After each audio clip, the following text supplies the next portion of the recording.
policies. And institutions are often made weak because of weak policies that are not implemented, or because of strong policies that are not implemented.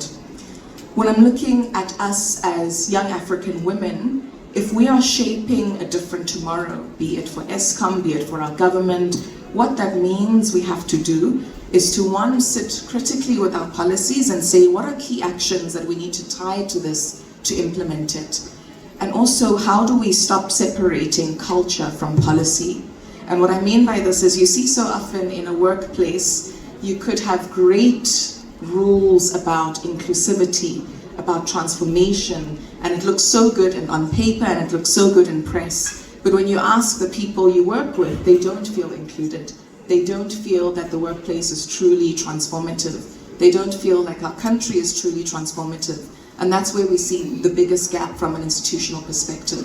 So how do we marry culture with the sort of change and institution that we want to see? A small change which I researched when I was a lot younger and then experienced it myself was where decision making takes place. So often in corporate settings, and I've just come out of a management consulting role, you'd be there on a Friday making decisions. Everyone understands this is the brief for Monday. You get to the office on Monday and it's switched because Johnny and Craig had golf and made a different decision. And this happens more often than we know, right? And it's either to say, and I've heard some responses say, no, women must go play golf as well, which if you like golf, that's great. I'm more of a paddle person, but hey, there's one thing for everyone. But what about saying, how do we ensure that conversations don't leave where they're meant to take place? And how do we, like, what are the mechanisms or safeguards we put into place so that whatever we agreed as a team on Friday translates into Monday without anyone feeling left out? And sometimes you'll find that it's not intentionally done. It's just because people have existing relationships, but those are the sort of norms that keep women out. So as we look at our institutions, we have to look at culture.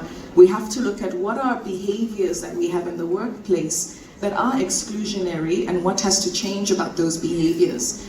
But a key thing as well, and Shamila had mentioned this, is about mentorship and sponsorship.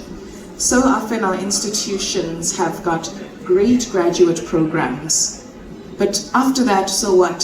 So you get into the program, you thrive for about a year. Once you're absorbed into the company, or if you do it through years, once you're absorbed, then what happens? And then as leaders, we get frustrated that, you know, this lady, Ukuku, I spent so much time investing in her when she was a graduate, she's not thriving anymore. But as a leader, ask yourself critically, have you continued to mentor and to sponsor Ukuku? Because if you don't, she's not going to be able to thrive. I'm so grateful that in my own story, I'm a living testament to what sponsorship and mentorship can do. And where I am, not because of my own capabilities alone, but because I've had people who believed in me, who opened the ways for me to get there. So as we examine our institutions as young women, how are we embedding culture? How are we embedding mentorship and sponsorship? And how are we having honest conversations about what has worked and what does not work, and building better forward? Great, thank you so much.